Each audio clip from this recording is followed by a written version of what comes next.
Hello and welcome back. This is The Complete Idiot's Guide to Alchemy by Dennis William Hauck, Part 3, The Operations of Alchemy.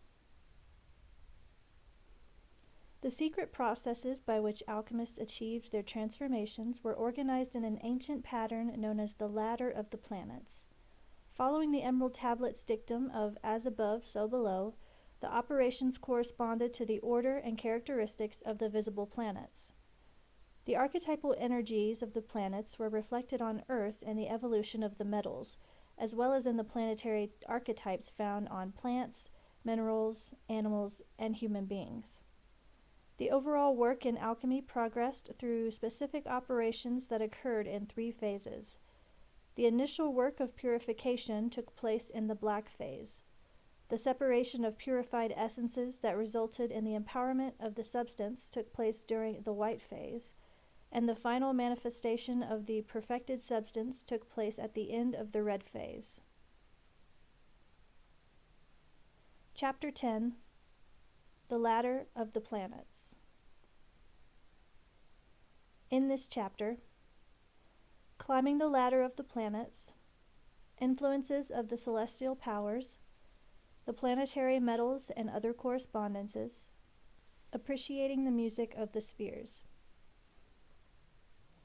The idea that heavenly bodies influence our daily lives originated in ancient Egypt and Babylonia. This concept was part of the basic philosophy that believed humans contained within themselves all the parts of the universe. The doctrine of correspondences, expressed in the Emerald Tablet's dictum of as above, so below, echoed this concept. Similarly, the ancients believed a corresponding link existed between the slowly moving planets seen in the sky and the metals found buried in the earth.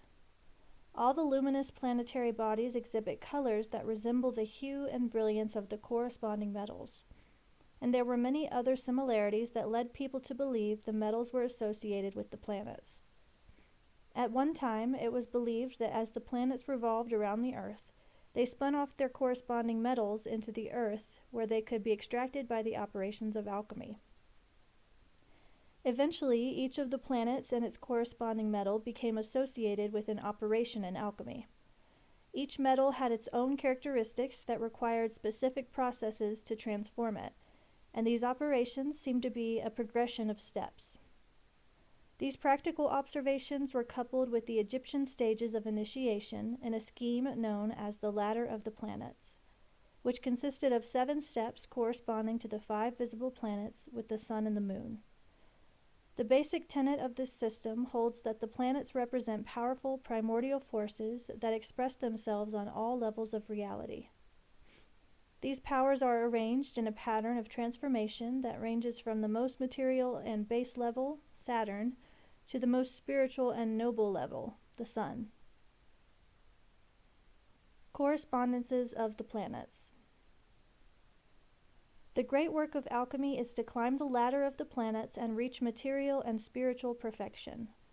Our spiritual return to the stars, or the gaining of cosmic consciousness, is accomplished by climbing the philosophical ladder of the visible planets from Saturn through Jupiter, Mars, Venus, Mercury, and finally the Moon and the Sun. From The Alchemist. Each planet and its metal are associated with the day of the week. Saturn rules Saturday, Jupiter rules Thursday, Mars rules Tuesday, Venus rules Friday, Mercury rules Wednesday, the Moon rules Monday, and the Sun rules Sunday. The Sun makes the same journey through the ladder of the planets that alchemists try to duplicate in their work. In the sky, the Sun appears to travel through the planetary ladder depending on the time of year. For instance, in winter in the northern hemisphere, the Sun is in the signs of Saturn, Aquarius and Capricorn, while in the summer the Sun is in the signs of the Sun and the Moon, Leo and Cancer. Between these 2 extremes, the Sun makes its journey through the remaining planets and their corresponding astrological signs. The time it takes the Sun to travel between signs is approximately 1 lunar month, 28 days. An interesting correspondence exists between the ladder of the planets and the human body. Each of the planets rules an energy center in the body and the corresponding organs. These 7 centers and their relationships to the planetary ladder were known by Pythagorean philosophers, and there is some evidence that these energy centers were also known to the ancient Egyptians.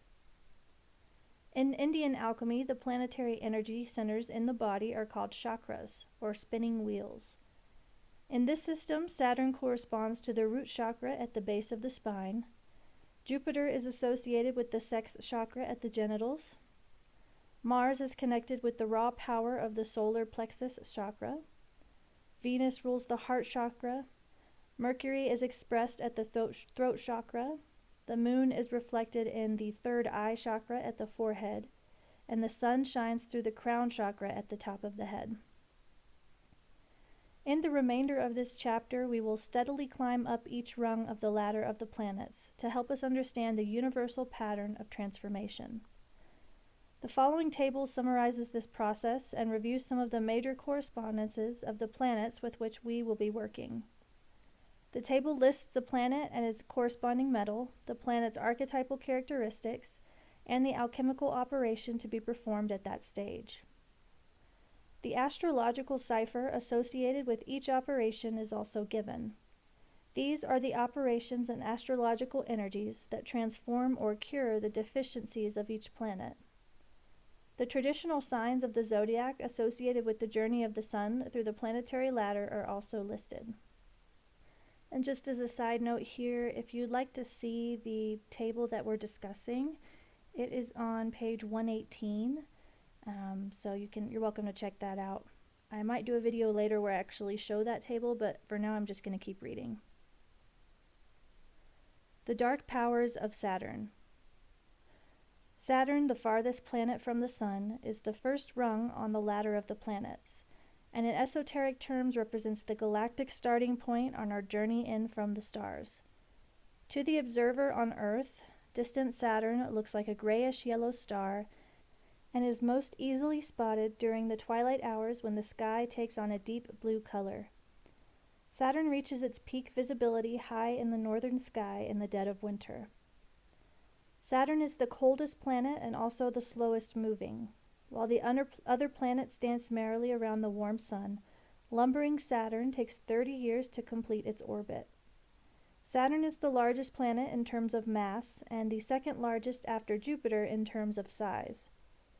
The shimmering triple ring of rocks and 10 moons circling Saturn are remnants of its greedy attempt to attract more mass with its powerful gravity. Its largest moon is bigger than our planet Earth.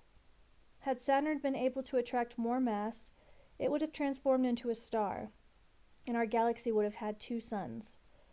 But now ancient Saturn sleeps in darkness, having lost its bid to becoming a shining star. The Babylonians considered Saturn the ghost of the dead sun, and the oldest spirit in the heavens. Saturn was considered the place where created matter first manifested and represented its most primitive state, and it stands for the cosmic law that limits or defines manifestation. Therefore, Saturn and its metal, lead, represent the principles of contraction, stability, structure, and materialism.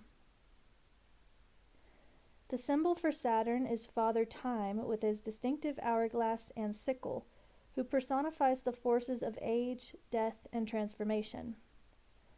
Sometimes Saturn is shown with a peg leg to indicate his infirmity and incompleteness. The black crow is the messenger of Saturn and also symbolizes the beginning of the black phase of alchemical transformation, a period of darkness over light and matter over spirit. From The Alchemist. From at least 1500 BCE, the Egyptians were using the circle and dot to denote both the sun and its metal gold, and the crescent to denote both the moon and its metal silver. Then Alexandrian alchemists associated a metal with each of the 5 visible planets: Saturn with lead, Jupiter with electrum, Mars with iron, Venus with copper, and Mercury with tin. Later they omitted electrum, which is an alloy of silver and gold, and Jupiter became associated with tin. The planet of Mercury was then connected with the metal mercury, or quicksilver. In myth, Saturn was imprisoned by his father in a deep cave while still a child. The child conspired with his mother to overthrow his father and ended up castrating him with a sickle. Saturn then became king and ruled just as ruthlessly as his father had. When he heard a prophecy that his own children would dethrone him, Saturn ate them at birth. But his wife saved one child and fed it to Saturn in the form of a stone, which he later vomited out to become Jupiter. Jupiter eventually overthrew his father and banished him to the darkness of the underworld. The darkness of Saturn is also the fertile soil of new birth. In fact, the word Saturn comes from the Latin serere, meaning to sow or plant. Also, on the ladder of planets, Saturn marks the boundary between the personal and transpersonal, or cosmic powers. For those reasons, Saturn acquired a dual reputation as both a stubborn protector of the status quo and the initiator of profound transformation.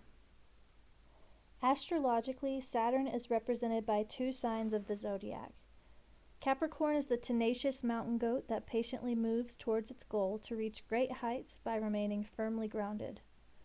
Aquarius is the herald of a new age and represents the potential of transformation that is part of Saturn's makeup. Because of its transformative potential, Saturn was the most important planet to the alchemists.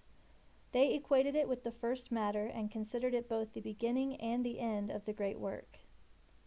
Within the darkness of Saturnian energies, the alchemists saw all the possibilities for change and healing. An early cipher for Saturn was RX, which medieval alchemists wrote on a slip of paper and prescribed as a cure. Their patients actually ate the piece of paper with the sigil of Saturn, which the alchemists had animated with magical intent. Today, the sigil of Saturn, RX, is still written on nearly every prescription issued by medical doctors.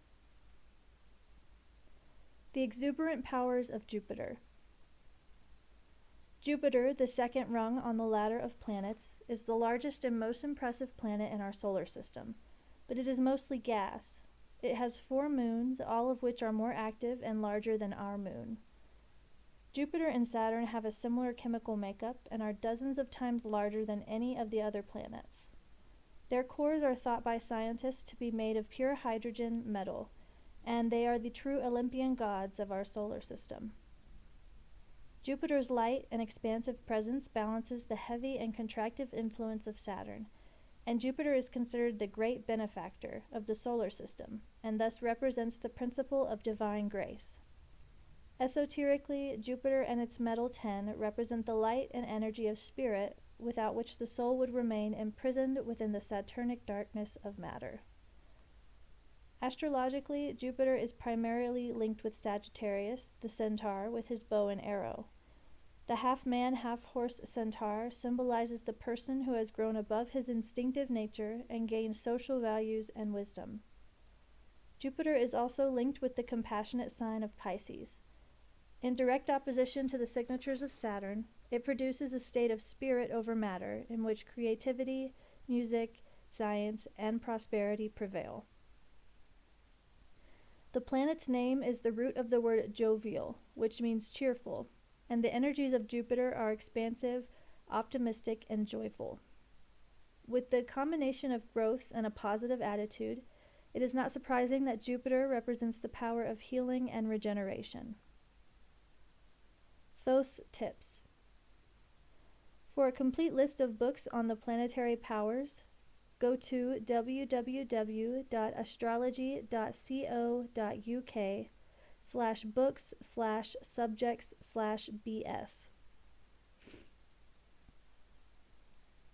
For more information on the operations of alchemy and their relationships to the planetary powers, go to www.alchemylab.com/directory.htm.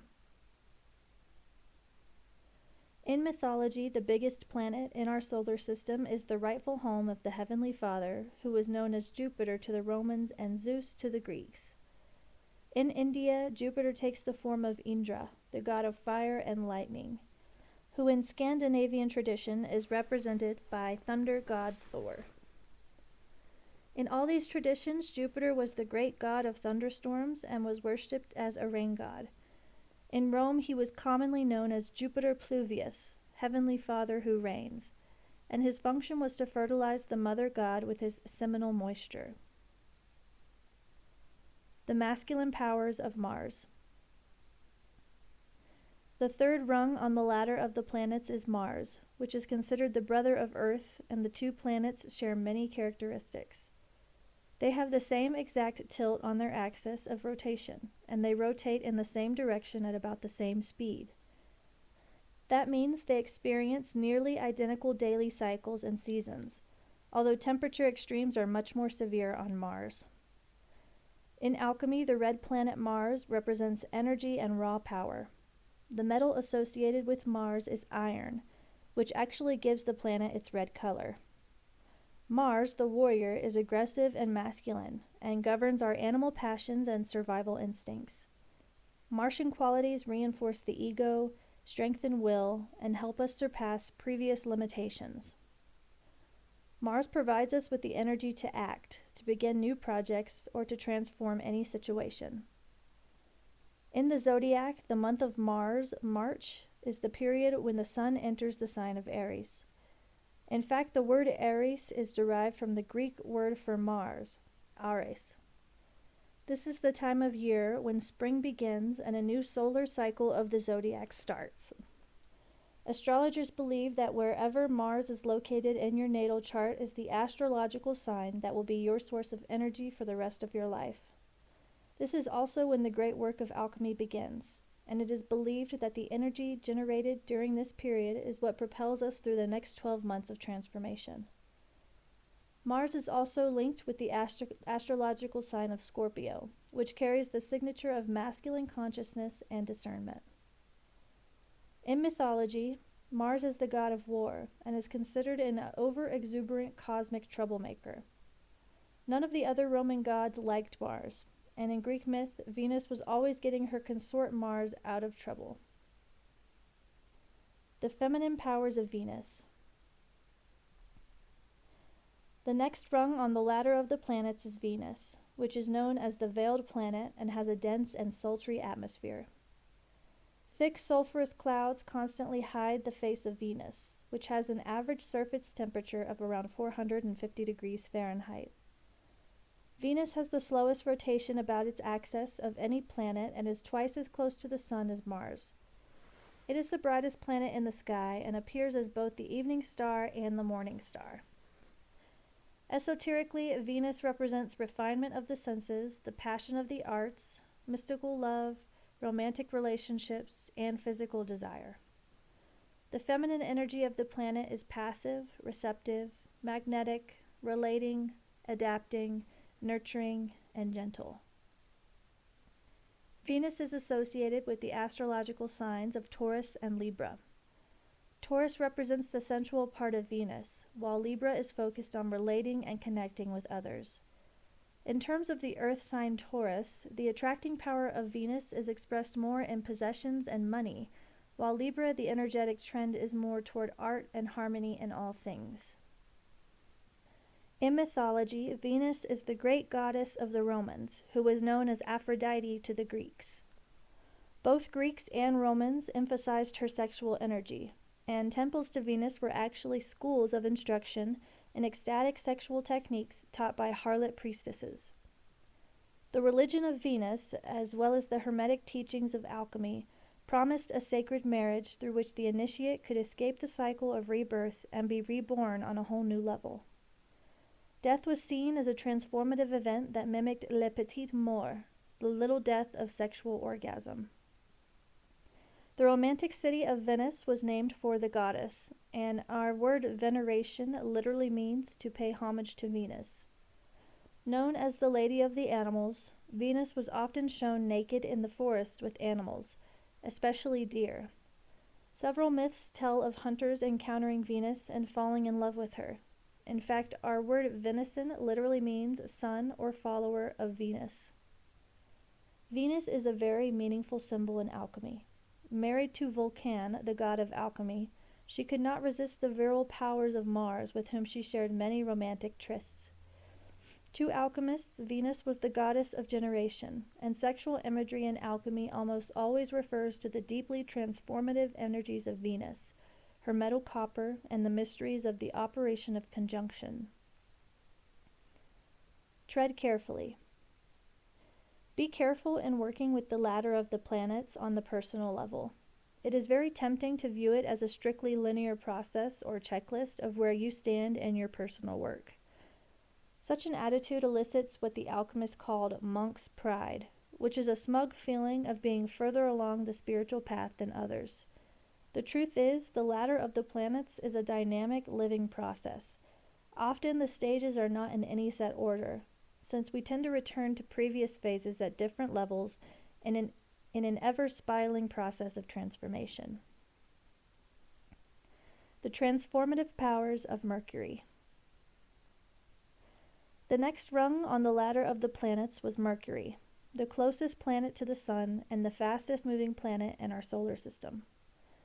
Most of the time, Mercury is absorbed into the bright light of the Sun, but when it is visible in the twilight of the early morning or late evening, the tiny planet is one of the brightest objects in the sky. Mercury has a very irregular and eccentric orbit, and sometimes even appears to go backward in the heavens.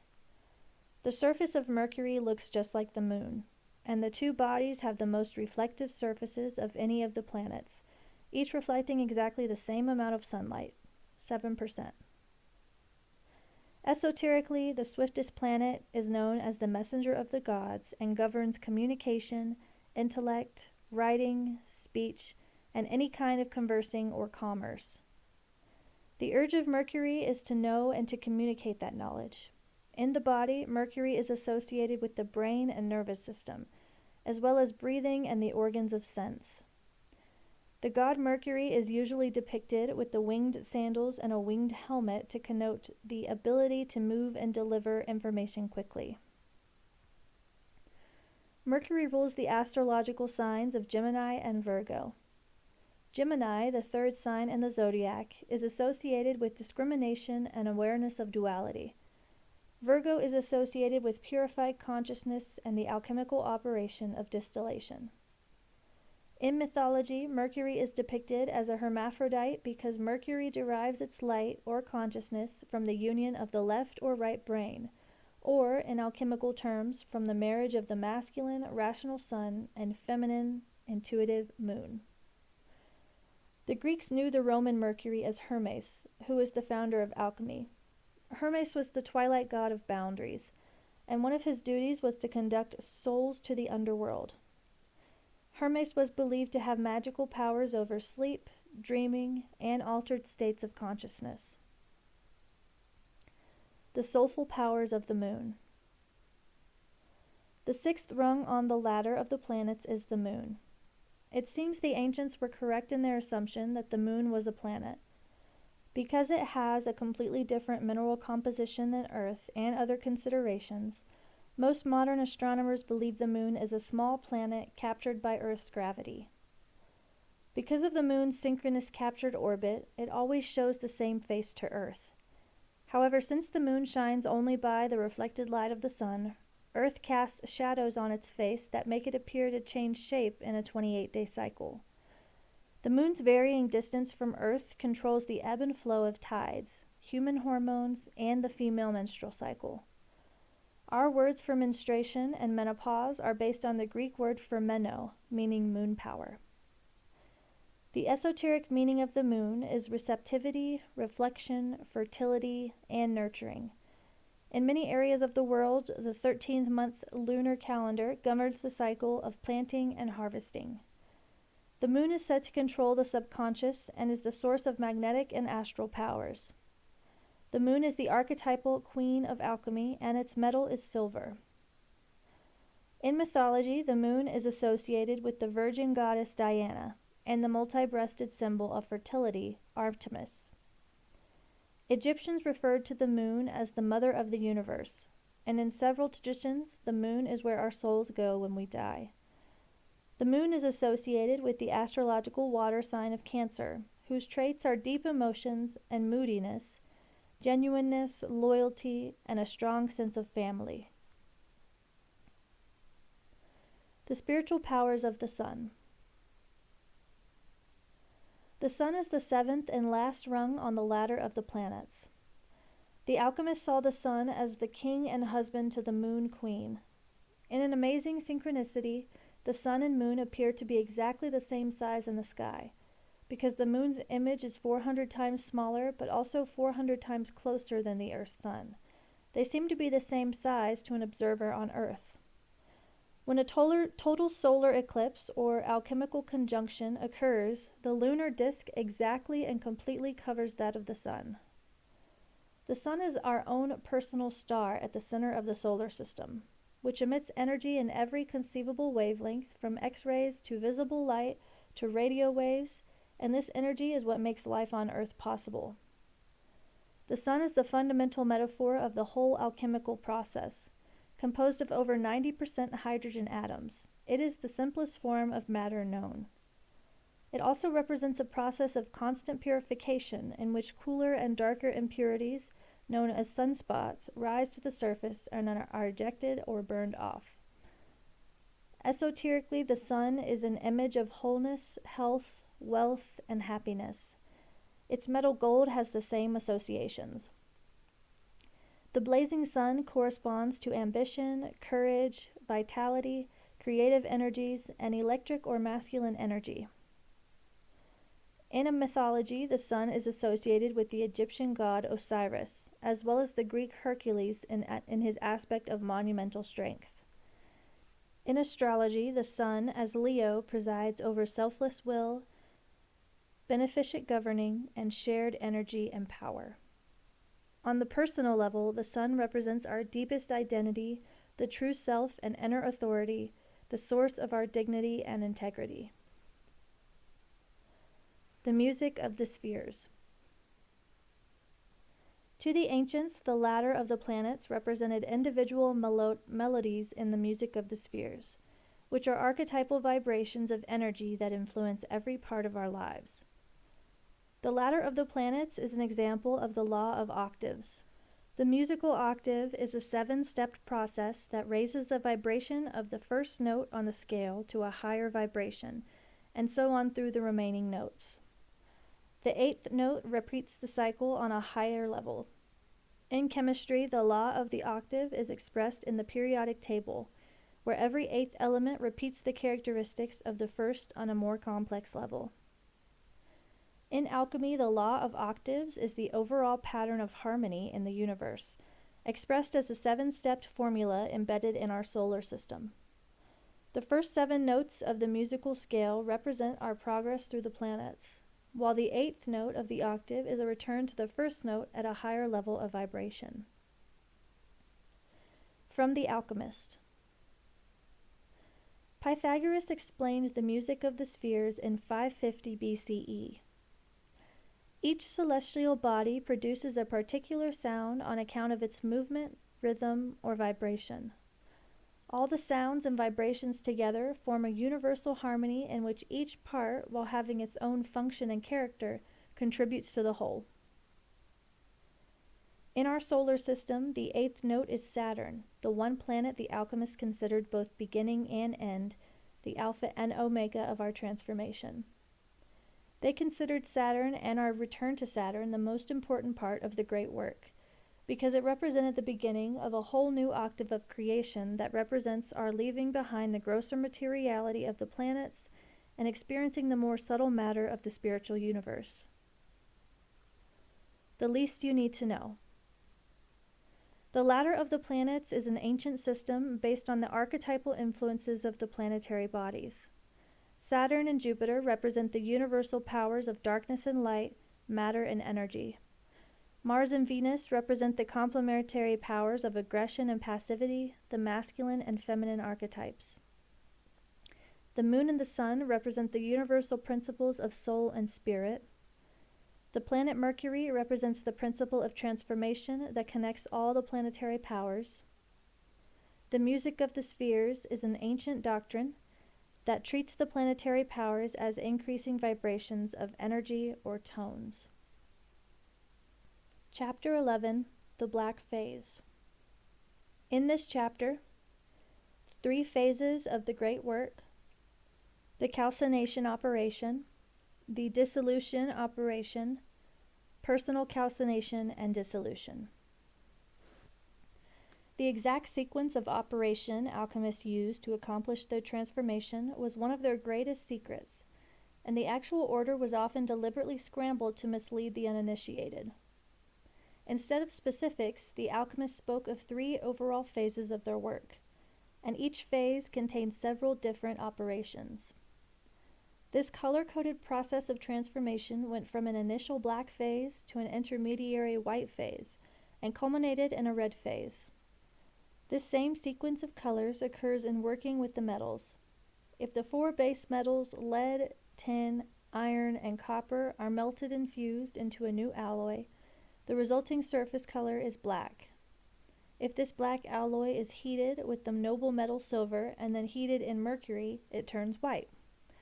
If all has gone well, the final iridescent red-violet color appears in the metal, which indicates a small amount of genuine gold was formed. While we can often find detailed descriptions of the operations leading to the appearance of these color markers in the writings of alchemists, the processes are veiled in mystical and allegorical language that makes them very difficult to understand unless one is an adept.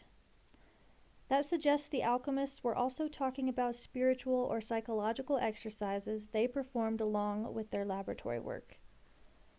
These were the actual colors that appeared in the laboratory work, as well as the same colors that dominated the images and visions of the corresponding spiritual work. Alchemists referred to the 3 general phases of the great work by their Latin names.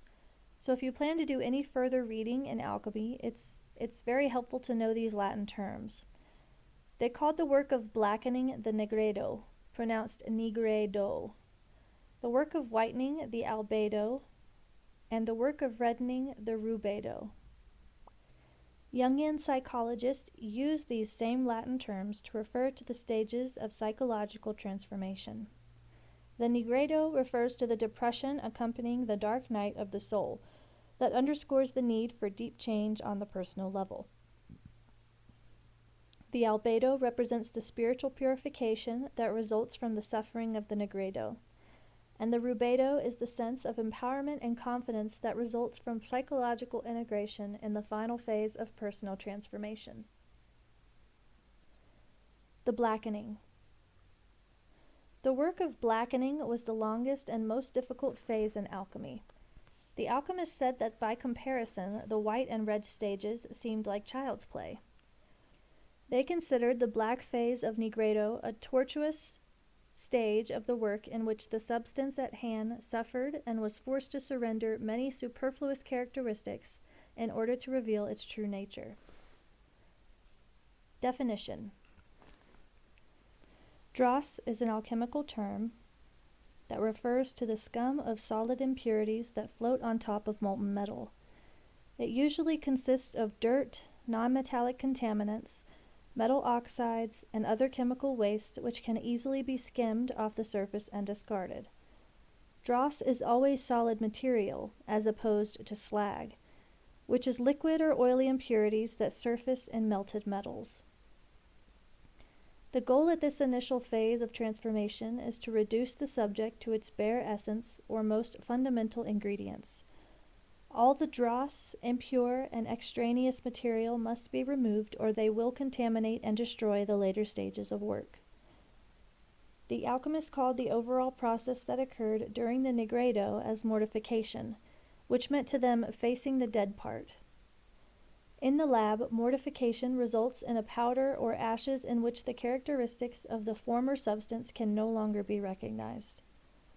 In personal alchemy, mortification is characterized by feelings of shame, embarrassment, guilt, and worthlessness as one confronts the base, repugnant material he has hidden away inside himself. The operations which take place during the black phase are 2 processes that involve applying the elements of fire and water. After these operations are completed, the purified essences of the matter at hand are separated out and saved for further work in the next phases. From the Alchemist. The symbol for nigredo is the black crow, If you see one in alchemical drawings, it means the process shown is taking place during the black phase of the work. In Greek mythology, the black crow came into being because the white crow maiden Coronis, who was pregnant from the god Apollo, had an affair with another young man. When Apollo heard of her infidelity, he transformed the crow from white to black, and then killed Coronis and her lover. Her child was born on her funeral pyre and became the great healer Asclepius. The myth shows how both death and life arise from the darkness of suffering, and that the blackness carries the seeds of light and healing. The calcination process. The initial fire operation in alchemy is called calcination, which means literally reduced to bone by burning. Bone is essentially calcium oxide, and the word comes from an ancient method of obtaining calcium oxide or lime by heating limestone. The word calcination and related words like calcify and calcium come from the Latin root calx, which means limestone or bone. After calcination, the substance becomes dry and hard and is no longer affected by common fire. The cipher the alchemists assigned to the process of calcination was the ram horns of the astrological sign for Aries. Aries is the most fiery of all the signs, and the great work of alchemy begins in the spring when the sun is in the house of Aries. Skulls and skeletons are also used as symbols in the drawings of calcination, and represent both pure white calcium oxide and the hidden structure of materials revealed by fire. Other images of calcination include funeral pyres, scenes of hell, torture by fire, crucifixion, birds rising from flames, and frightening confrontations with dragons or demons. Another popular symbol for calcination is the salamander, because salamanders were observed scurrying in and out from under bonfires as the cold-blooded creatures sought warmth beneath the burning logs. The idea took hold that salamanders were born in the fire and frolicked in its flames. The alchemists refer to this process of dehydration by fire as the dragon who drinks the water, and the fire-breathing dragon is another symbol. Calcination, also referred to as calcining, drives off water and other volatile compounds and brings about a decomposition of the material. Heating ores directly in a fire was also an ancient way of obtaining metals. This open flame heating or roasting is a kind of calcination in which material is heated in an open flame with plenty of free-flowing air, which also helps oxidize impurities. Generally, any process that involves the heating and breaking up of a solid to drive off water and other volatile compounds can be classified as calcination. In the lab, it usually meant heating a substance in an oven, crucible, or over an open flame until it was reduced to ashes. In their laboratory work, alchemists recognized two kinds of calcination, which they called actual and potential. Actual is typical heating in a fire produced by a fuel such as wood, coal, oil, or gas. Potential calcination used acids and corrosive chemicals which the alchemists felt were a kind of liquid fire that carried the potential of flaming fire within them. From the Alchemist. All metals can be calcined and reduced to ashes by adding a potential calcining agent or combination of chemicals and then applying heat. Lead is calcined by adding sulfur. Tin requires the addition of antimony. Iron needs vinegar and sal ammoniac. Copper uses sulfur and salt. Mercury needs to be mixed with nitric acid or aqua fortis. Silver requires a mixture of table salt and alkali salt. And gold can be calcined with the help of mercury and sal ammoniac. Beyond chemical calcination, alchemists recognized philosophical calcination, which is the reduction of living things to their material basis by application of heat. They associated this phenomenon with a loss of life force carried in bodily fluids, and gave examples that featured the dehydration of living tissue.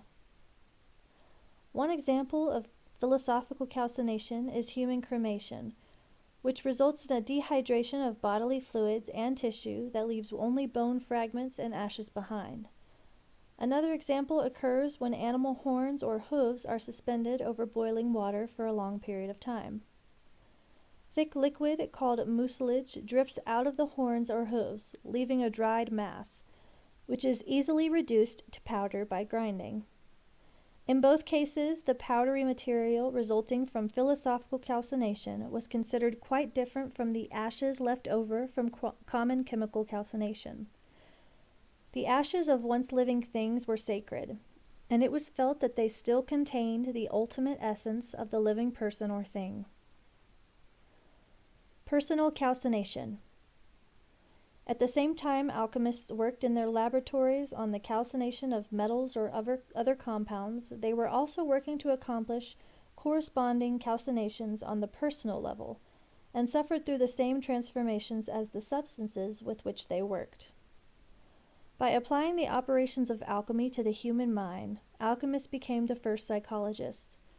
For them, personal calcination was similar to what happened in the laboratory, except on the personal level the heat was generated by the fire of their own consciousness and life experiences.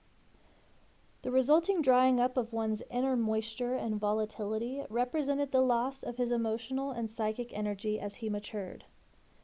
In other words, as we mature and are heated by the natural forces of existence, we tend to lose contact with our own life force. Tread carefully. Never try to apply the operations of alchemy to just one level of the work. Remember that the alchemists believed their operations were universal and applied to all levels of reality. The physical level of chemicals in the body, the level of mind and personality, and the unseen spiritual level. For a transformation to be complete and lasting, it had to be successful on all three levels of reality. The truth is that personal calcination takes place whether we want it to or not. This natural humbling process takes place as we grow older and are assaulted and overcome by the trials and tribulations of life. Decline of self-esteem, loss of standing in families and at work, personal embarrassments, failure to be loved, loss of material possessions, and all the other harsh realities of life gradually crucify our pampered egos. By the time people reach middle age, many feel they have lost a precious part of themselves and are leading inauthentic lives. The alchemists saw personal calcination as a loss of spirit in a person, although modern psychologists view it as a loss of ego or personal identity. The result is the same: diminished mental energy and an increase of darkness or depression in one's life. It's as if our souls finally despair trying to survive in a world of spiritual drought. What fuels the fires of personal calcination? Our ego. In psychological terms, calcination is the destruction of the false ego we have built up in response to pressures from our parents, friends, schools, church, and government. We have built up the impurities within ourselves, the blackness that veils the true light of our being. Personal calcination begins when we realize that the things we have accepted as true and important may not in fact have any relevance to what is real in our lives. One of the fundamental ideas in alchemy is that anything superfluous or impure must eventually be removed or destroyed to reveal the true essence of something. The basic problem in human psychology is that we identify with our superficial personalities and not our true essences. We invest all our energy into our egos, which are artificial constructs that often don't reflect who we really are. So the first step in personal transformation is for us to turn up the fire of consciousness in the inner laboratory and focus it on our thoughts, habits, assumptions, judgments, and relationships to see what is real and true in our lives. In alchemy, the symbol of the king referred to what we now call ego or personality, and alchemical drawings of personal calcination show the king being boiled alive, cremated, or sitting inside a sweatbox or sealed vessel. The idea here is that the ego king must be sacrificed for the good of the whole person.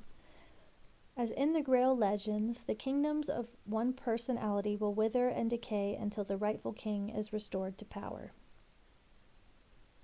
From the Alchemist. The sacrifice of the king is an important motive in alchemy. In the Middle Ages, there were many festivals in which an effigy of the king was burnt so his spirit could be reborn and multiply for the good of the whole community. The tradition continues today with the popular Burning Man festival in northern Nevada's Black Rock Desert, in which New Age enthusiasts burn a giant wooden effigy of modern man. In describing the suffering of the king, the 17th century German alchemist Daniel Stolzicus wrote, "The fiery man will sweat and become hot in the fire. He will resolve his body and carry it far through moisture." Stolzicus was referring to the conclusion of the fire operation and the promise of healing and cleansing in the next operation, which is an application of the water element in the work. The process of dissolution.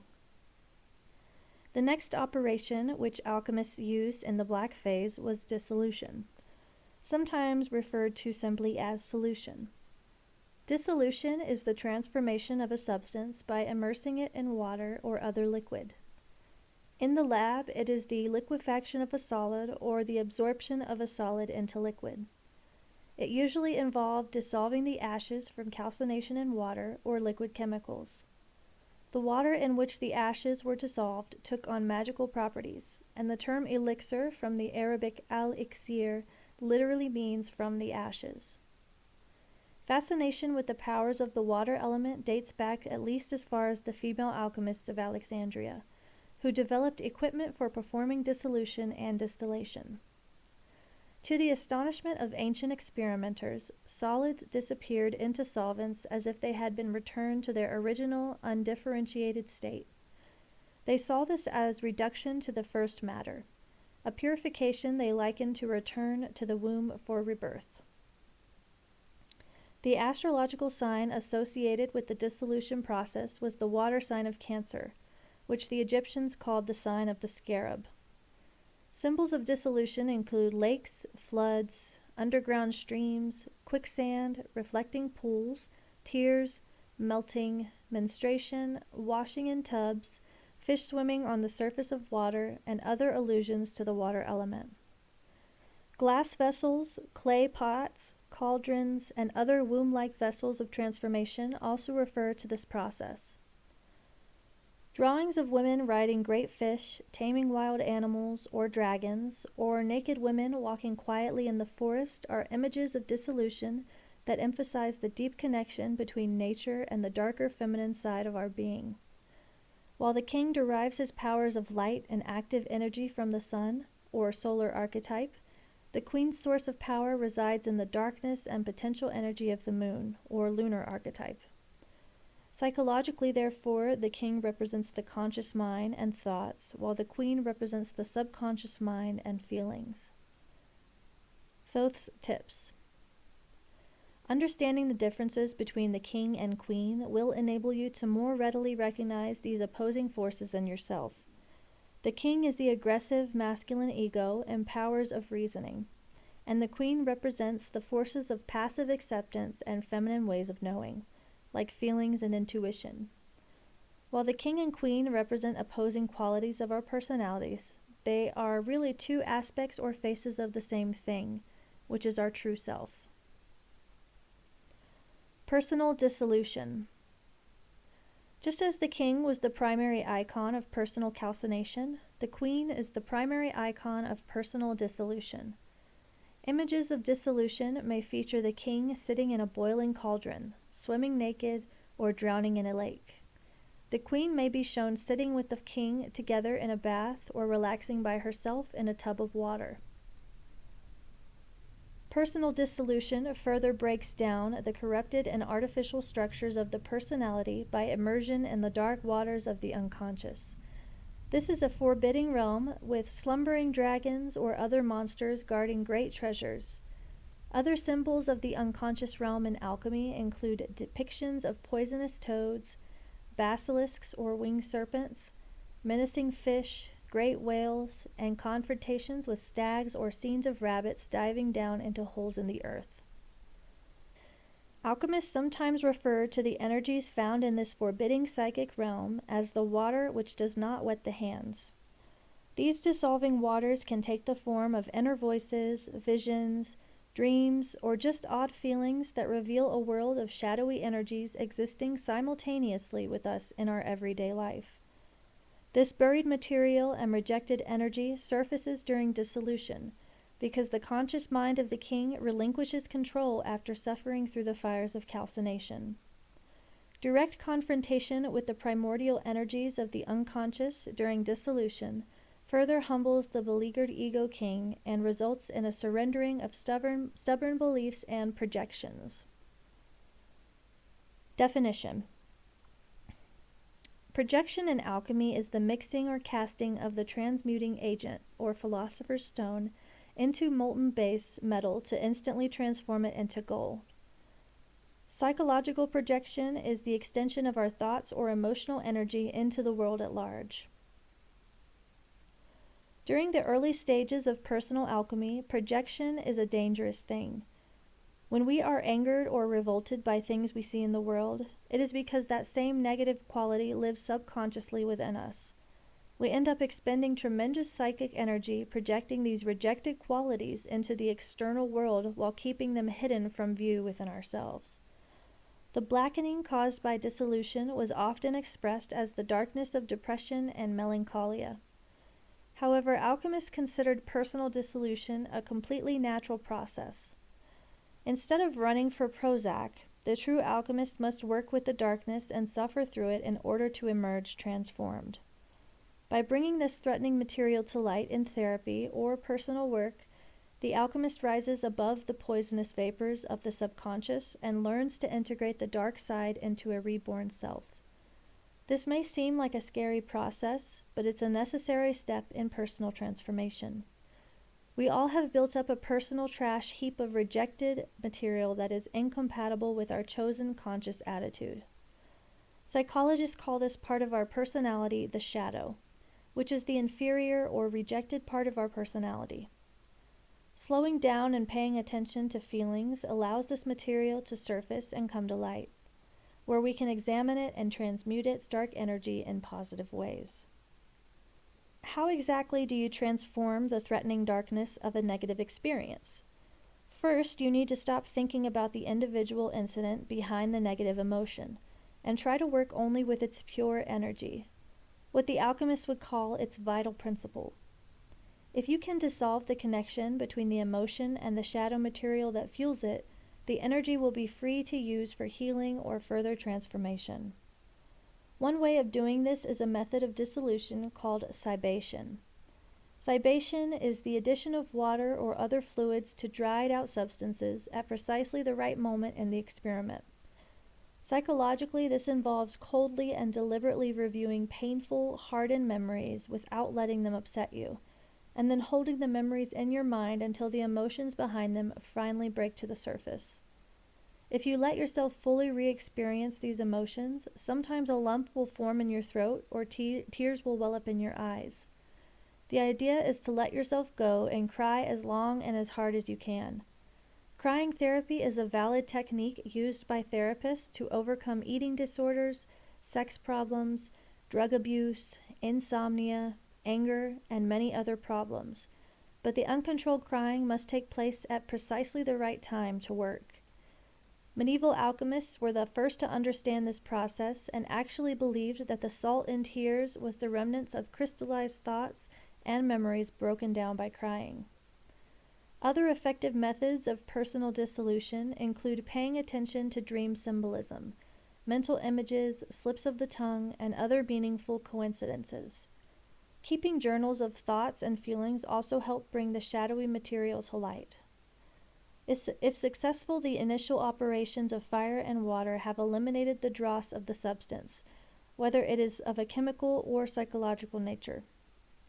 The goal of calcination and dissolution is to eliminate contaminating materials and reveal the most basic constituents or essences of a substance.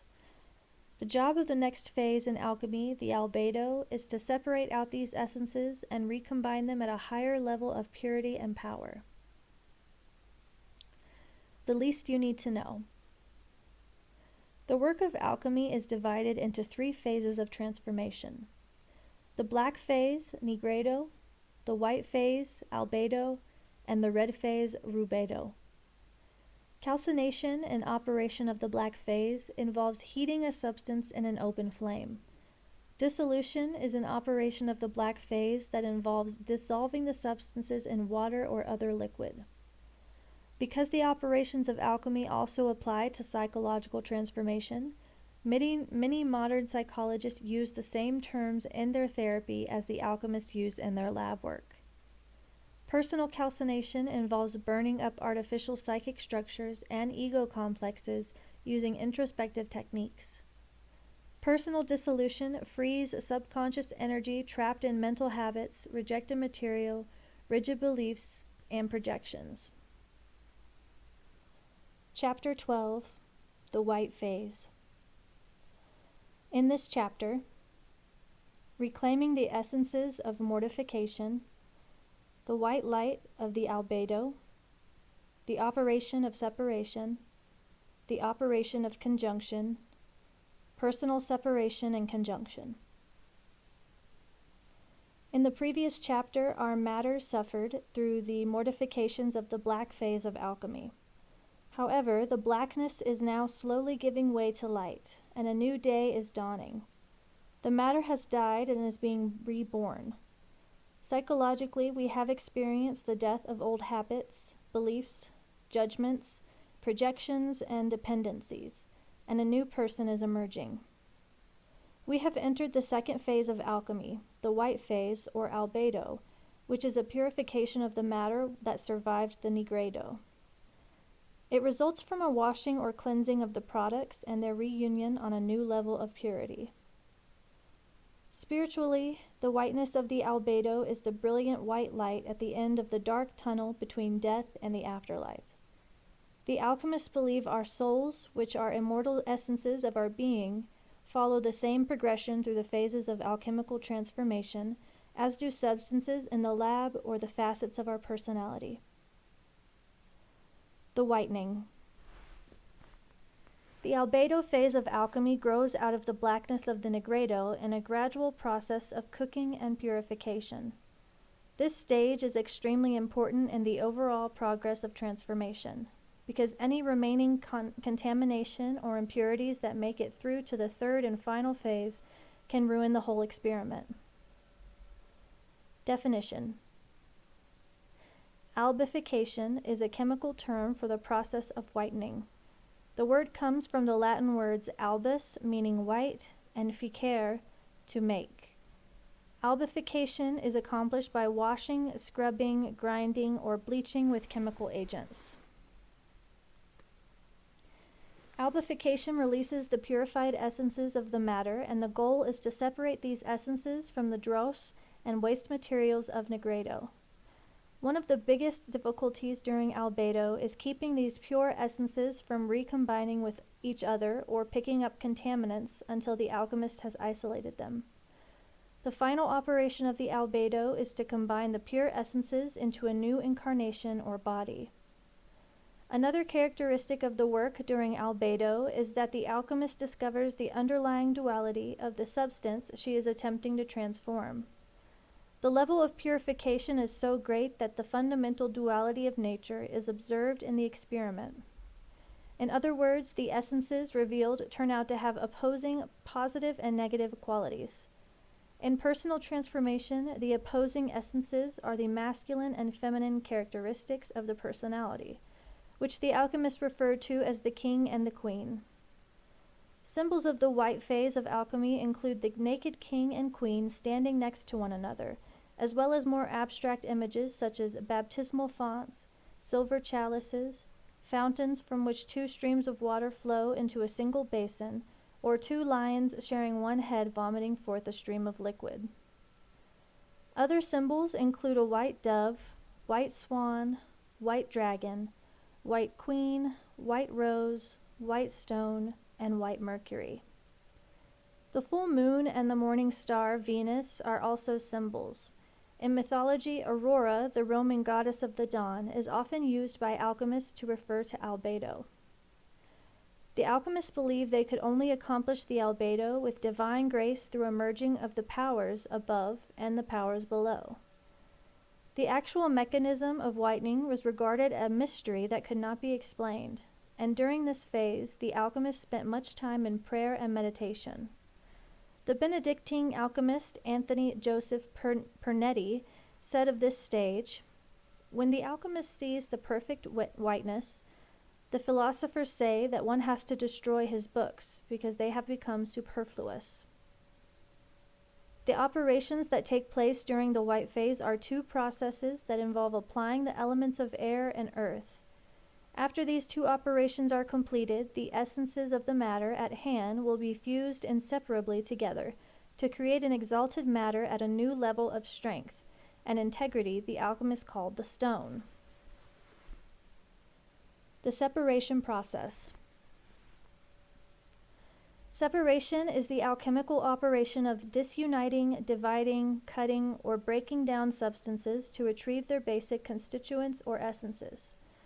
Chemically, it is the isolation of the components of dissolution by filtration, and then the discarding of any ungenuine or unworthy material. To ancient Egyptian alchemists, separation was represented by the compound sodium carbonate, which separated out of water and appeared as white soda ash on dry lake beds.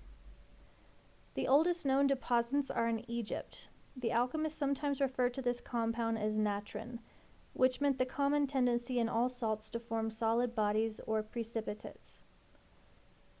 In the laboratory, the components of the polluted results from the calcination and dissolution are usually separated out by a process that alchemists called inhibition or holding back. The most common method of inhibition is filtration, in which material is separated out by passing it through a screen or porous paper. Other methods of separation include settling, decomposing, skimming, sifting, or agitation with air. Sometimes more sophisticated methods such as a layered or fractional melting or distillation are used. The result is that any ungenuine or unworthy material is discarded, and the essences are isolated in separate containers. The alchemical cipher for separation is the astrological sign of Scorpio. The Egyptians associated Scorpio with a descent into the underworld to bring back knowledge of universal truths, which is a perfect metaphor for the separation process. Other ciphers for separation were stylized filters and funnels, as well as piles of sand used for filtering liquids. Images of separation include double-edged axes, swords hanging down from above, knights wielding swords, and scenes of dismemberment. The splitting of the Red Sea is sometimes used as a metaphor of separation, as are scenes from the Apocalypse. Alchemical engravings show white birds flying over a burning or blackened countryside. The destruction symbolizes the results of the earlier operations of Nigredo, while the white bird represents the essences saved by the separation process. Personal separation. Separation on the psychological level is the rediscovery and isolation of your essence or true self. During personal separation, you lift yourself out of the quagmire of your broken personality and recognize your true self.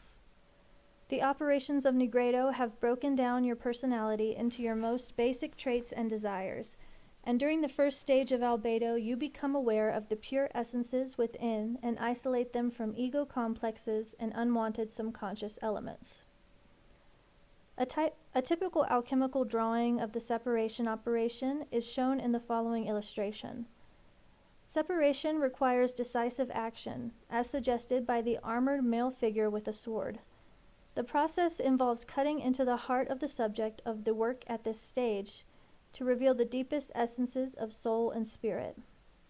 The great egg about to be cut open represents the sealed hermetic vessel that contains these essences. That vessel can be a retort in the lab that contains a solution from which the essences must be saved, or it could represent the deeper aspects of your own personality or a subconscious that must be exposed to the light of consciousness to succeed at personal transformation. Personal separation requires a certain amount of objectivity and honesty about your strengths and faults and what is worth salvaging from your old personality. Dissecting and discarding what is no longer relevant or useful is an important role of the separation process. The goal of separation is to preserve what is genuine by removing it from contaminating influences and keeping it safe for further alchemical transformation. This stage is about getting beyond the restraints to your true nature, so the real you can shine through. From The Alchemist. The alchemists saw separation as the introduction of the air element into their work. Air is associated with spiritual energy, divine will, and energies from above, and the air element purifies by increasing vibrations, spiritizing, and elevating the matter. Within your personality, the air element is simply taking the higher road of an enlightened attitude and maintaining an optimistic view of the possibilities open to you. The only way to really refine yourself is to raise the noble parts of your personality and bring them into light. The conjunction process. If the preceding operations were successful, only the most genuine and essential parts of the matter are left to work with. The next step in the alchemy of transformation is the conjunction, which is the recombination of those saved elements into a new compound or purer substance. In terms of the four elements, conjunction is the union of the elements of fire, water, and air to produce a purified or reborn earth element. The process begins with commixtion, which is a mixing or commingling of the saved essences from separation. Vessels of the conjunction have two glass globes, or sections, joined by a middle chamber in which the mixing or commingling occurs. However, just bringing these essences together in the same vessel is not enough to accomplish this important operation. The essences must create a new compound, which the alchemists called the child of the conjunction. If the recombination of essences does not produce a new compound, the alchemists felt that material impurities or negative spiritual energies had polluted the process and the whole experiment had failed. The alchemists saw the coming together of essences during conjunction as a sexual union or mating of chemicals to conceive a child, which was the new compound or alloy. For this reason, many of the drawings of this stage of the work show the king and queen embracing or making love. Not surprisingly, the bird of conjunction is the cockerel, the young and virile rooster. The alchemical cipher that stands for conjunction is the astrological earth sign of Taurus, the virile bull. The bull was sacred to ancient Egyptians, who used it to symbolize fertility and growth. They even timed the plowing of their fields and mating of cattle with the rising of Taurus in the heavens.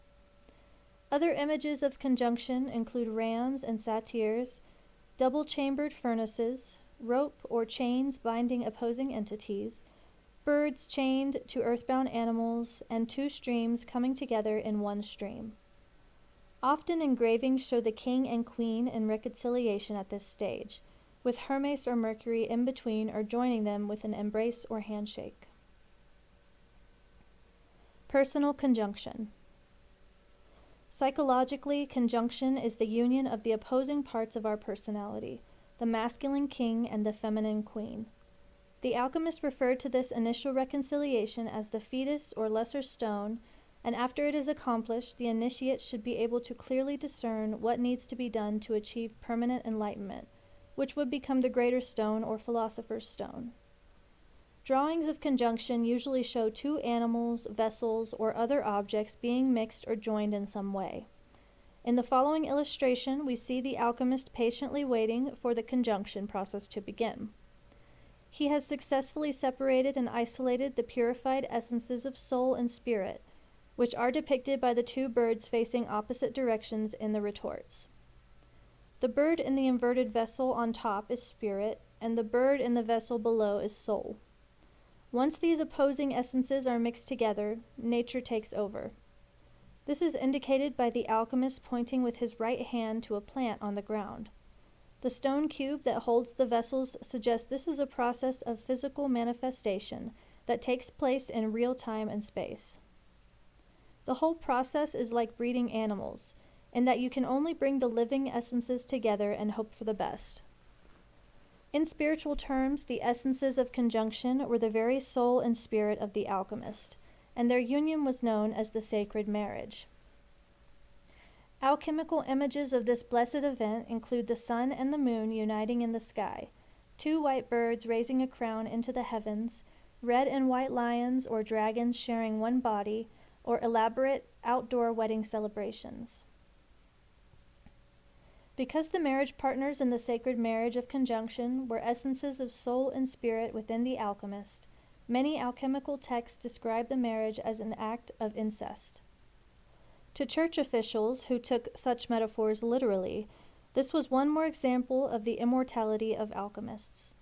Many people confuse the terms soul and spirit. However, the ancients saw these as two distinct entities.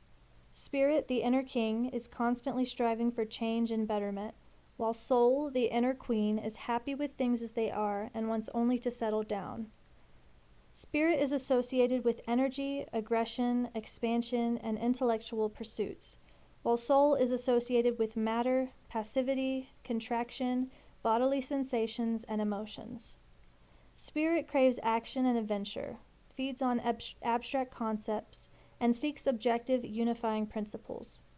Spirit is responsible for business, science, technology, and the patriarchal world we live in now. The soul, on the other hand, craves memories and reflection, and prefers storytelling over theorizing. Her language is art and music, and food for the soul comes from subjective feelings about everyday objects and relationships. Spirit is focused on the future, but requires the passion of the soul to succeed. And for that reason, spirit must always seek out soul and court her favors. The union of spirit and soul within an individual produces a third kind of consciousness that combines masculine and feminine ways of knowing into a deeper awareness. The Egyptians called it intelligence of the heart, while medieval alchemists referred to this blossoming of wisdom as the philosopher's child. It is the merging of thought and feeling to produce a highly intuitive state that was considered a direct experience of reality. What does conjunction feel like on a personal level? Many adepts through the ages have compared it with the development of a spiritual fetus within. Something new and unexpected, a wonderfully refreshing presence that emerges from the suffering and darkness of the Negredo. In the later stages of alchemy, this golden presence becomes an incorruptible stone in the sense that it survives untainted no matter what happens. No matter how confusing things get in your life, no matter what emotions swell up within you, no matter where your thoughts take you, no matter how cruel or inconsiderate others are toward you, you will have this solid refuge inside that is very much like a personal stone. This stone and your personality creates a feeling of deep integrity and confidence in everything you do. Thoth's tips. Conjunction is the doorway to a new level of empowerment, whose secrets are revealed only at the highest levels of initiation. You must progress a little further in your apprenticeship before you can appreciate this powerful hermetic mystery. We will return to conjunction to take a look at its deeper significance in Chapter 20. In the meantime, 2 books by psychologist Edward Edinger that explore this topic in depth are The Mystery of the Conjunctio and the Mysterium Lectures. Conjunction is a prerequisite to progressing further in alchemy. It is the culmination of the work below in the realm of matter, habits and thoughts, and the beginning of the work above in the realm of energy and spirit. But conjunction is the operation where most failures occur both in the lab and on the personal level. The child of the conjunction is often stillborn, and the work must be abandoned. That is, if the child is the product of an experiment, it might fail to create a new compound. If it is tincture, the plant essences may die or lose their life force when mixed with alcohol. On the psychological level, the child could be a new mental attitude of confidence and optimism that cannot survive in the everyday world of family, co-workers, and stressful responsibilities. For those reasons, conjunction is often called the turning point or pivotal operation in alchemy. If the child of the conjunction survives, it will be nurtured and grow into something entirely new and empowered during the operations of the red phase of alchemy. The least you need to know. The white phase of transformation is known as albedo and begins at the darkest moment of the black phase. Separation is an operation of the white phase that involves removing or isolating the surviving components of the black phase from their contaminated and impure environment. Conjunction is an operation of the white phase that works to recombine the purified essences of the black phase into a new compound or higher manifestation. Personal separation involves finding the essences of the true self within and protecting them from any contaminating influences. Personal conjunction is about recognizing the essences of soul and spirit within and uniting them in a new level of consciousness and spiritual awareness. Chapter 13, The Red Phase. In this chapter, the peacock spreads its tail, the union of the white queen and the red king, the operation of fermentation, the operation of distillation, the operation of coagulation, personal operations of the red phase. The third and final phase of alchemy, known as the red phase, or rubedo, is a natural continuation of the white phase. The alchemists believed the deep purification of essences begun during the white phase was what released the powerful energies experienced during the red phase. That these phases complement one another is reflected in the symbols alchemists chose to represent them. The symbol of albedo is the white queen. The symbol of rubedo is the red king. Often the white queen and the red king are shown holding hands together or holding onto a small vessel or container. This was the alchemist's way of saying they work together. In the laboratory, the white becomes united with red through increasing the heat in the furnace. Early European alchemists originally separated the rubedo into two short stages or moments that indicated they were on the right path. The first moment was the appearance of a yellow or golden color in the matter. They called it the yellow stage and used the Latin word for yellow, citrinatus, to refer to it. This short-lived phenomenon was a sign that the golden stage of transformation was coming. If they were working with a metal, it meant that transmutation into gold was a real possibility. The second moment was signaled by the appearance of a deep purple color in the work. This purple stage was also known by the Latin word for purple, iosis. Purple is actually the color of gold in solution, and is an indicator of pure gold atoms in chemistry. To alchemists, it meant the minute quantity of gold revealed by the yellow stage was being seeded in the experiment and would eventually grow to transform the entire matter. Alchemists also referred to this stage as the transmutation of the venom, and they believed it meant that any contamination or poisons left over from the nigredo were now completely purified and assimilated. With the successful completion of the red phase, the philosopher's stone was produced and the base metals transmuted into pure gold. Psychologically, this meant the integration of opposing and rejected elements in the personality and the experience of one's true self. The peacock's tail. A curious thing happened during the transition from the albedo phase to the rubedo. The work entered another dark phase as the child of the conjunction neared birth. The alchemists called this short stage putrefaction, and it occurred both in the laboratory work and during the work on the psychological level. From the Alchemist. In mythology, the peacock was considered sacred to Juno, the Roman goddess and protector of childbirth. In the Middle Ages, peacocks were thought to fight snakes and consume or neutralize their poisons. Eating peacock meat became synonymous with integrating the many colors of the work to medieval alchemists. The alchemists believed putrefaction was a final cleansing of the impurities in the work, and sometimes referred to it as the purgation of the stone. Putrefaction was considered a final death to any contaminants or remnants of ego in the matter, and it was a necessary prelude to the resurrection or rebirth of the matter on a more perfect or spiritual level. At the darkest moment of putrefaction, often a sudden and glorious display of many brilliant colors occurred. The alchemists named this the peacock's tail, or cauda pavonis in Latin. Again, it was observed in both the laboratory and on the personal level of transformation. The rainbow of colors seen in the peacock's tail gradually merged together into pure whiteness. Because black is the absence of color, the sudden appearance of colors in the peacock's tail during putrefaction signaled a fundamental change in the matter. And it's only natural that the peacock's tail eventually turned white, because white contains all colors together. Symbolism of the peacock's tail includes a rainbow appearing in the dark clouds of a thunderstorm, the bursting forth of the colors of spring after the darkness of winter, and the colors of the aurora borealis, or northern lights, gleaming against the night sky. In the lab, the peacock's tail was observed in iridescent oil that floated on the surface of the blackened matter and gradually turned into a white fatty substance.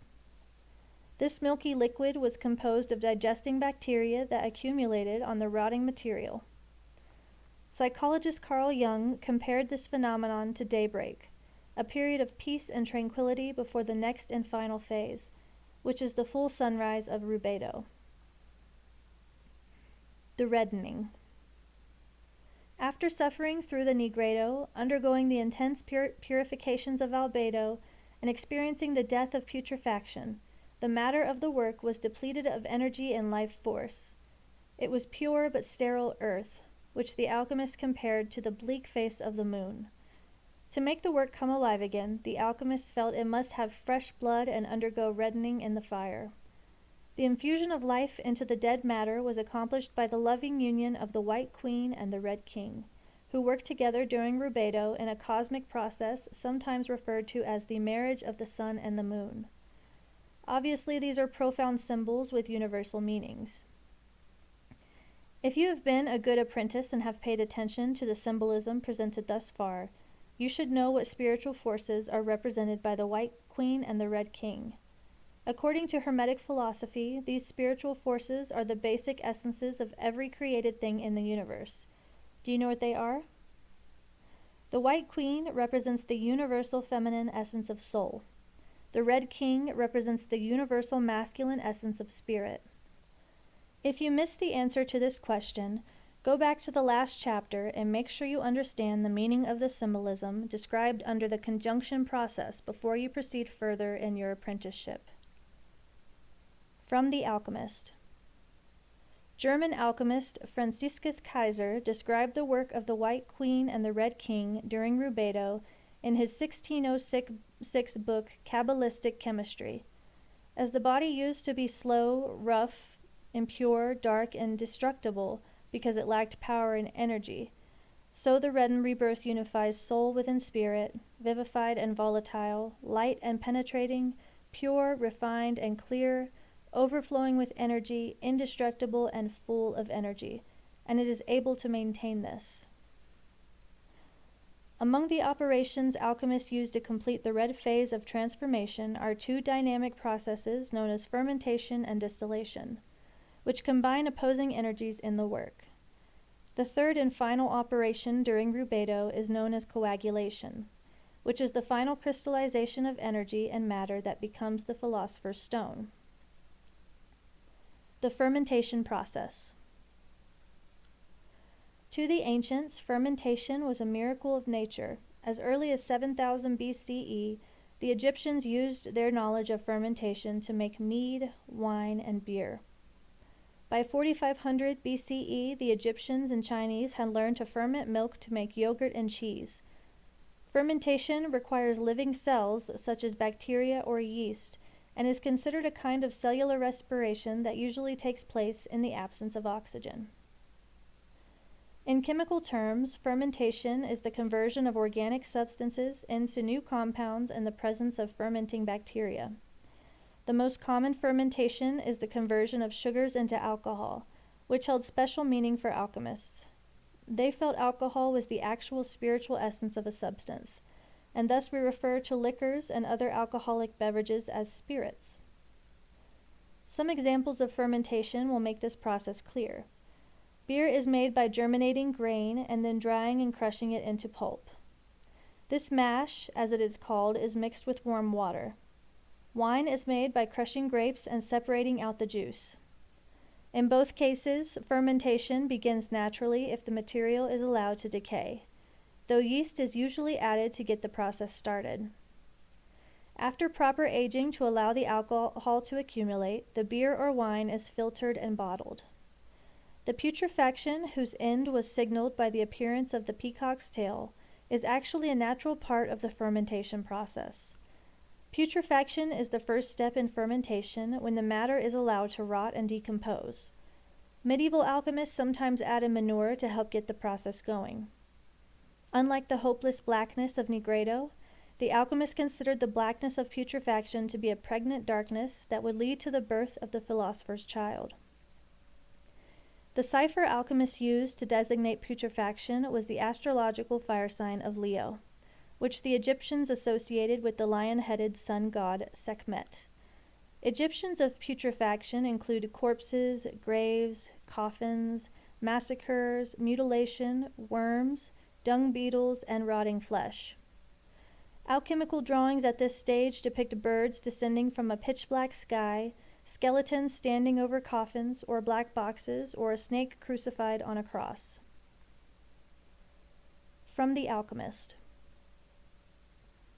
The life of dung beetles is a metaphor of the processes of putrefaction and fermentation. The huge beetle makes a ball of animal feces into which it deposits its eggs. Then it rolls the ball back to the underground den, where the natural heat of putrefaction warms the eggs.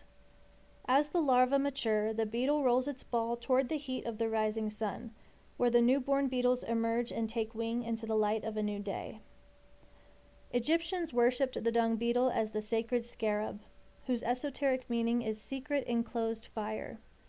This is the heat generated in decomposing material, as well as the secret fire that must be generated within alchemists to accomplish their work.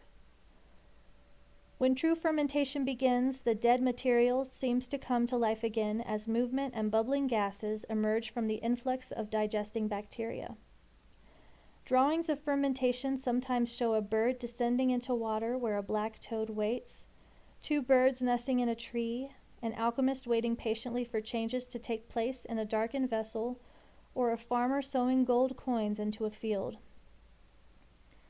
Other scenes of fermentation feature grapevines, sowing, germination, greenness, and rebirth.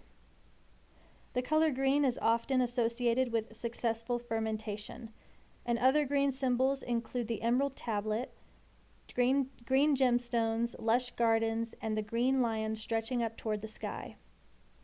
Images capturing the energies of the fermentation process include dark clouds and thunderstorms, lightning, sexual activity in caves, or darkened vessels and angels coming down from heaven. Alchemists assigned the astrological cipher for Capricorn to stand for the process of fermentation. Capricorn is an earth sign whose symbols are both the goat and the unicorn, representing the most basic and the highest natural instincts.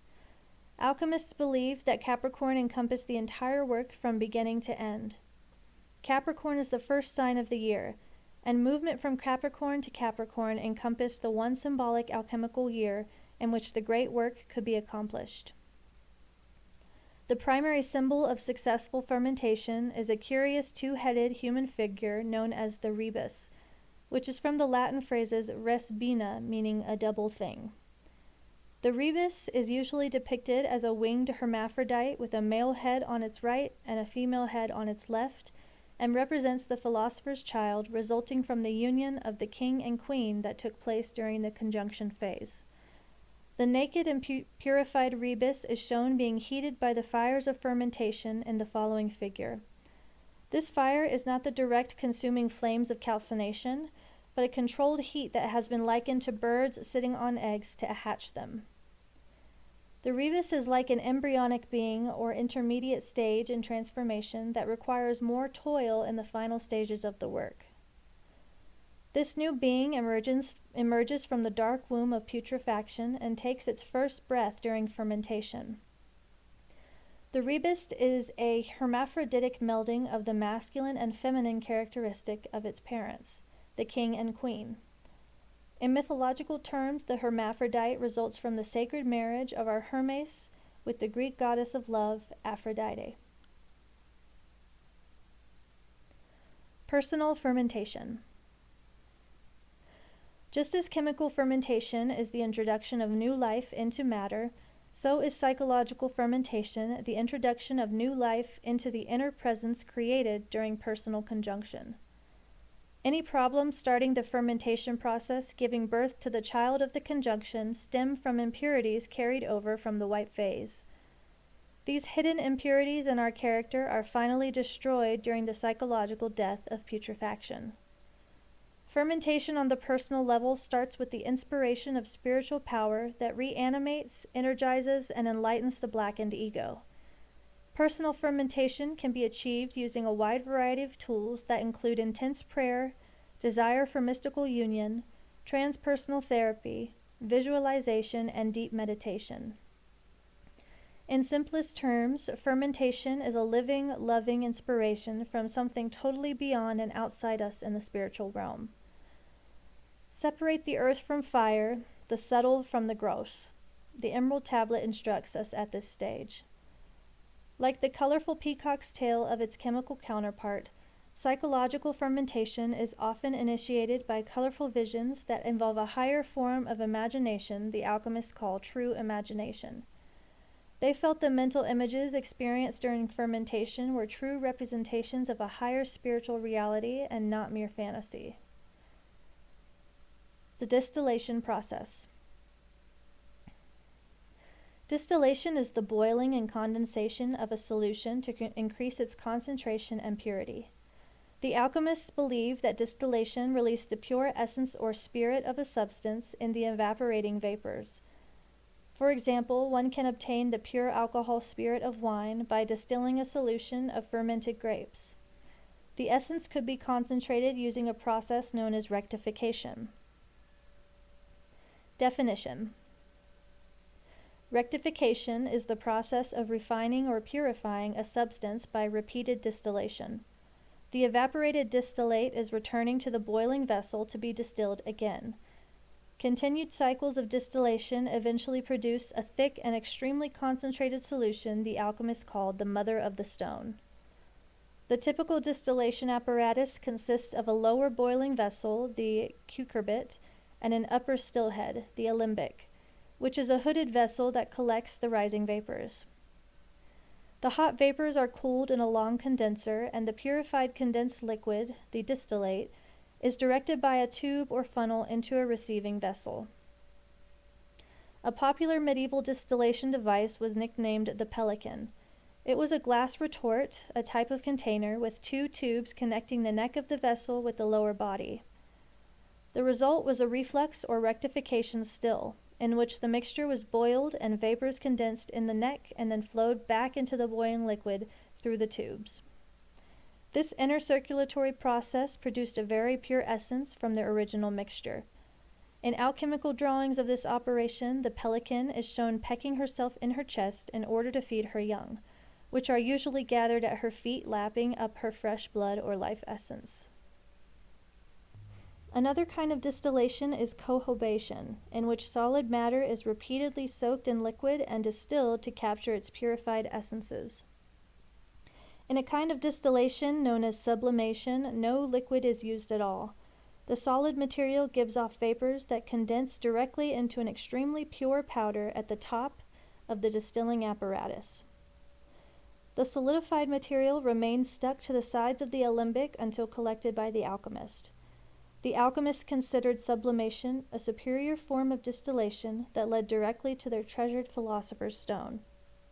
He who knows how to sublime the stone, said the Greek alchemist Eudoxus, justly deserves the name of a philosopher, since he knows the fire of the wise, which is the only instrument which can work this sublimation. Distillation is the most important operation in practical alchemy, and some alchemists spent months distilling the same solution over and over.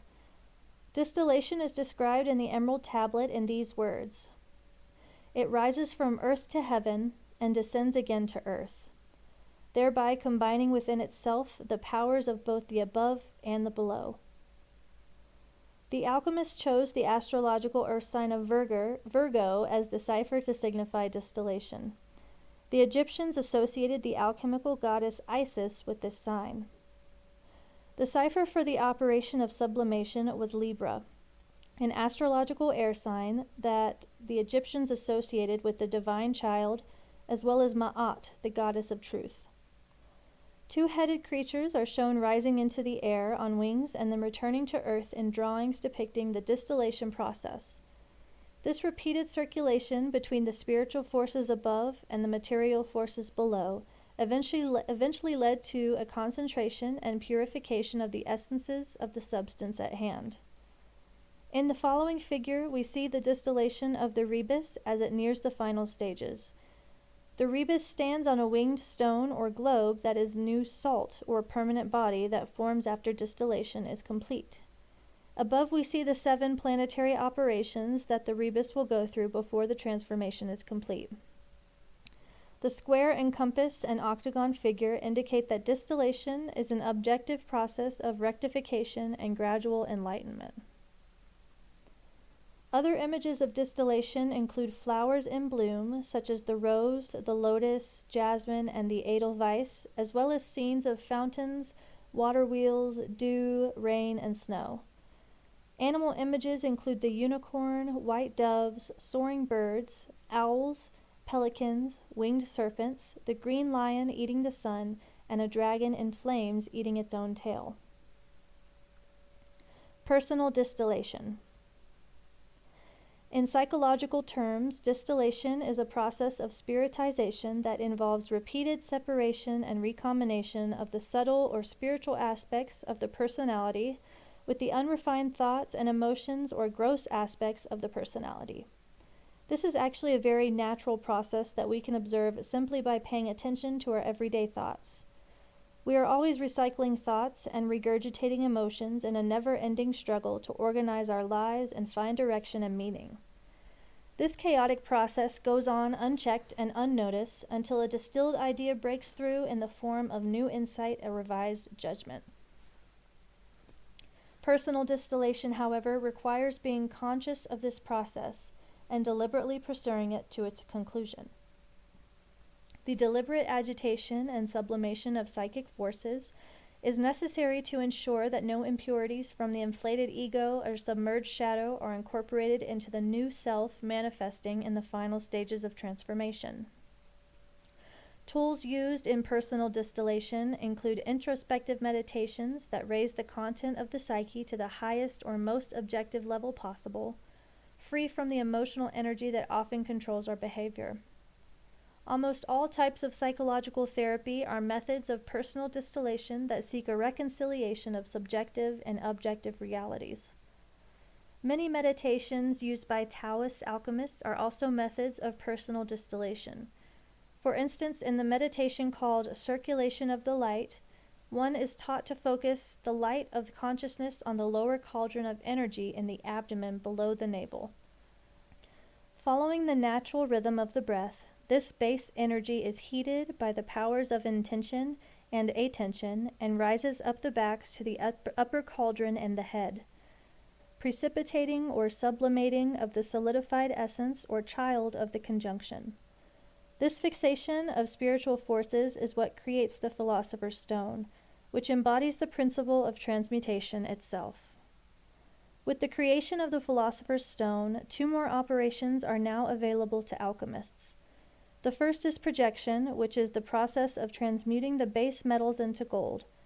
It is said that just a tiny piece of the stone or a pinch of the red powder of projection made from it is enough to perfect the metals and transmute lead into gold. The second operation of the stone is multiplication, which is the act or process of multiplying or increasing the quantity or volume of something. Just a touch of the stone or a grain of the red powder will cause plants to grow to perfection or cells to be healed and multiply perfectly. Even the stone itself and its powers can be magically multiplied.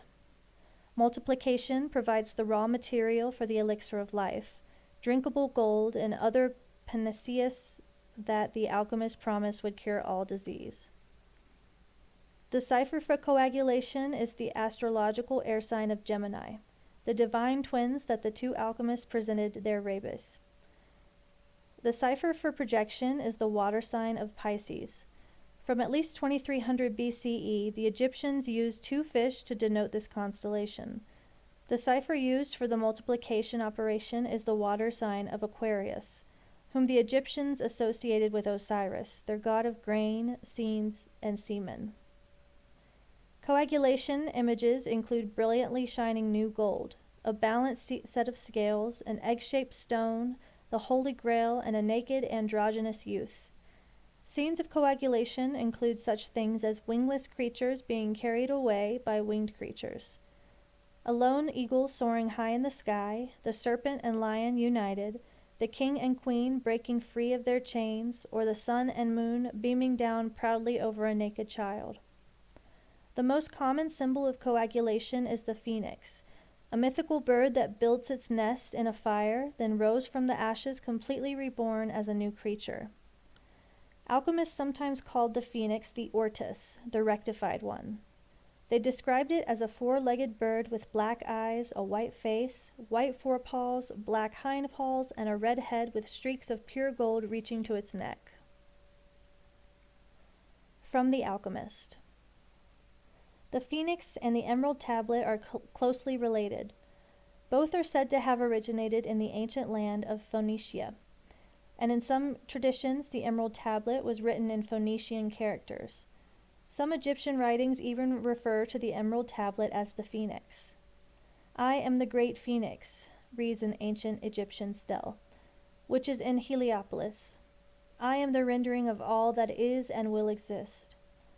The Egyptians also equated the Phoenician bird with their own sacred Bennu bird, which symbolized the completely spiritized self that rises up from the lower nature of the soul. Personal coagulation. Psychologically, the phoenix is the resurrected personality that is fully manifested during coagulation. The alchemists viewed it as the divine child of the king and queen who embodies a new state of awareness beyond either masculine or feminine ways of knowing. Paracelsus named this cosmic essence the Iliaster, which literally means the star in man. He described it as the completely healed human being who has burned away all the dross of his lower being and is free to fly as the phoenix. On the spiritual level, the coagulation produces an entirely new body for the alchemist. This second body is often described as a body of light, which is the ultima materia, or the ultimate matter of the soul. Many experience it as a projected golden body of coalesced light that Paracelsus named the astral body, literally the star body. As one Renaissance alchemist described it, "You break through space, fly to heaven in broad daylight, and shed the flesh and bone bag, which is now as useless as the alchemical workshop and vessels once the elixir has been perfected." In Christian alchemy, the ultimate matter of the soul is the resurrected body. In the Gospel of John, the coagulated body is described as the seamless garment that Jesus wore when he said, "I and my Father are one." In the same Gospel, Jesus warned that unless a man be born of both fire and water, he cannot enter into the kingdom of God. In Eastern religions, the culmination of the red phase corresponds with the formation of the diamond body, the resplendent body of crystallized light that began its transformation as a lump of black coal. Its inherent strength is perfected if it is turned into earth, the emerald tablet says of the coagulation process. "Thus will you obtain the glory of the whole universe," it continues. "All obscurity will be clear to you. This is the greatest force of all powers because it overcomes every subtle thing and penetrates every solid thing." The least you need to know. The red phase of transformation is a continuation of the purification of the white phase, and the symbols of this cooperative effort are the red king and white queen. The transition from the putrefaction stage of fermentation is marked by a beautiful display of colors known as the peacock's tail. Fermentation is an operation of the red phase that seeks to revive the dead material left over from putrefaction. Distillation is a red phase operation that works to purify and concentrate the essences retrieved from fermentation. Coagulation is an operation in which the philosopher's stone is produced. Personal fermentation, distillation, and coagulation are operations of the red phase of alchemy applied to the psychological and spiritual components of individuals. All right, this is the end of part 3. I will be back next week to narrate part 4. Thank you so much.